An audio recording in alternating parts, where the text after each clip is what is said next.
YouTube में reels, roast, भूत प्रेत की कहानी, मूवीज़, पॉडकास्ट ये सब तो देखते ही रहते हो।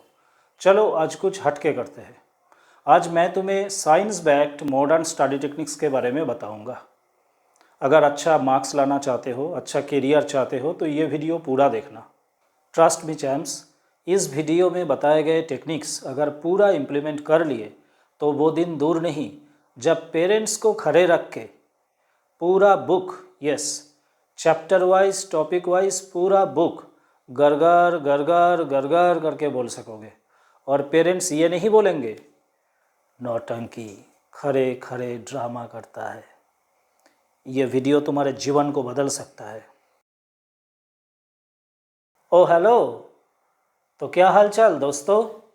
Welcome to your channel youth rise with Neel, which is YouTube's first and only channel dedicated for teenagers, young adults, their issues and probable solutions.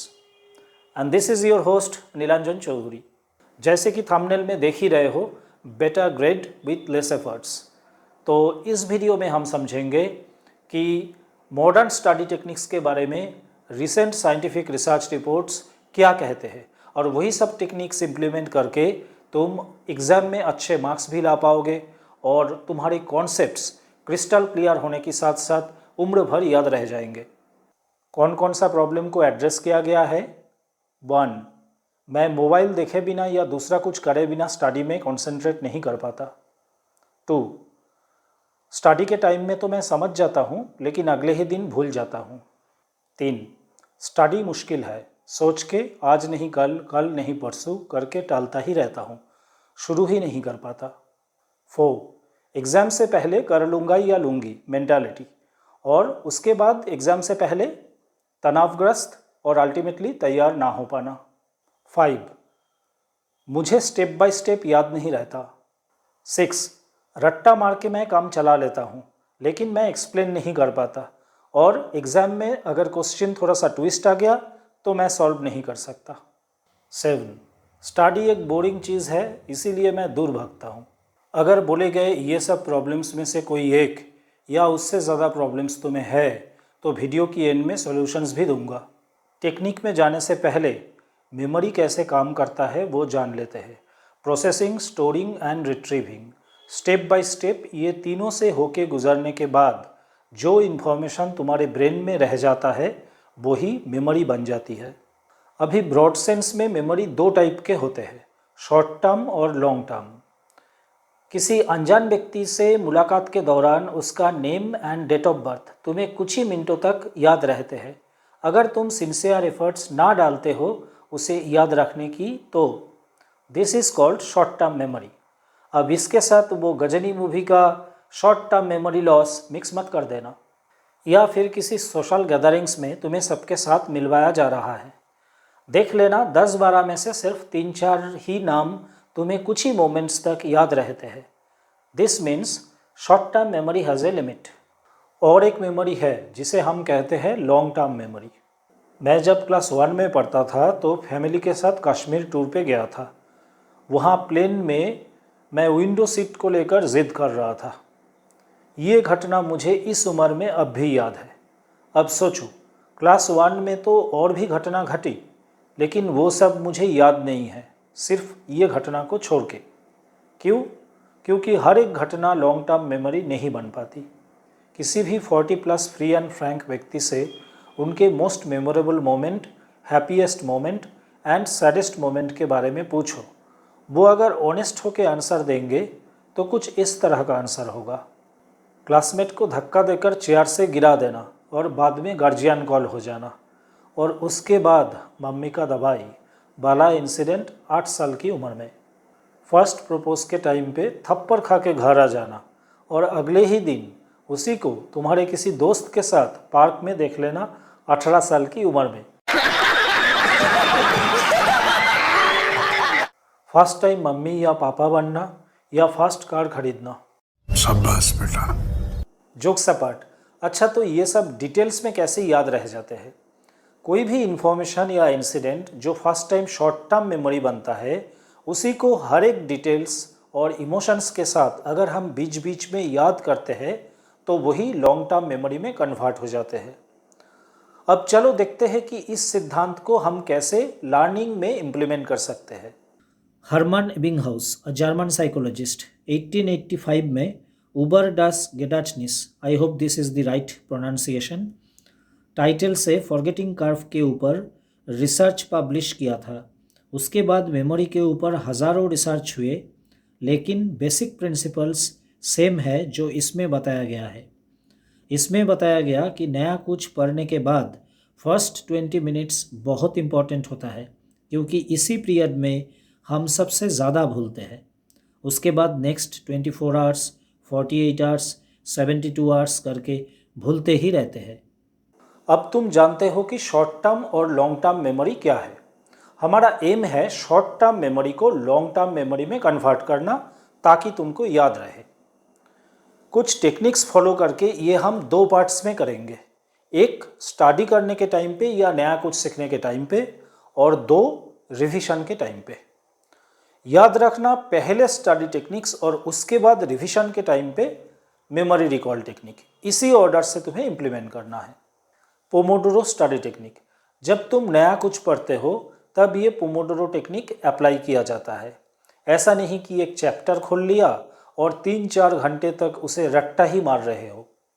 ये एक टाइम मैनेजमेंट टेक्निक है जिसमें पूरे स्टडी सेशन को 25 to 30 मिनट्स के छोटे छोटे study session में डिवाइड किया गया है, और बीच बीच में 5 to 7 मिनट्स के गैप लेते हैं। ऐसा करते करते फोर्थ जो ब्रेक है वो 5 to 7 मिनट्स के जगह 25 to 30 मिनट्स लेना पड़ेगा, ताकि ब्रेन पूरा रिफ्रेश्ड होके नेक्स्ट स्टडी सेशन के लिए अपने आप को प्रिपेयर कर पाए। मतलब 30 मिनट्स का स्टडी सेशन, 5 मिनट्स का ब्रेक। सेकेंड, 30 मिनट्स का स्टडी सेशन, 5 मिनट्स का ब्रेक। थर्ड, 30 मिनट्स का स्टडी सेशन, 5 मिनट्स का ब्रेक। फोर्थ, 30 मिनट्स का स्टडी सेशन लेकिन 25 to 30 मिनट्स का ब्रेक।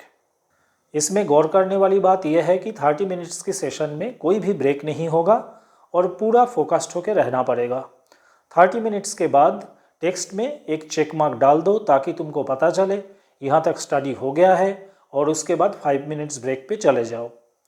तुम इसके लिए पोमोडोरो ऐप भी यूज़ कर सकते हो, जो तुम्हें प्ले स्टोर में मिल जाएगा।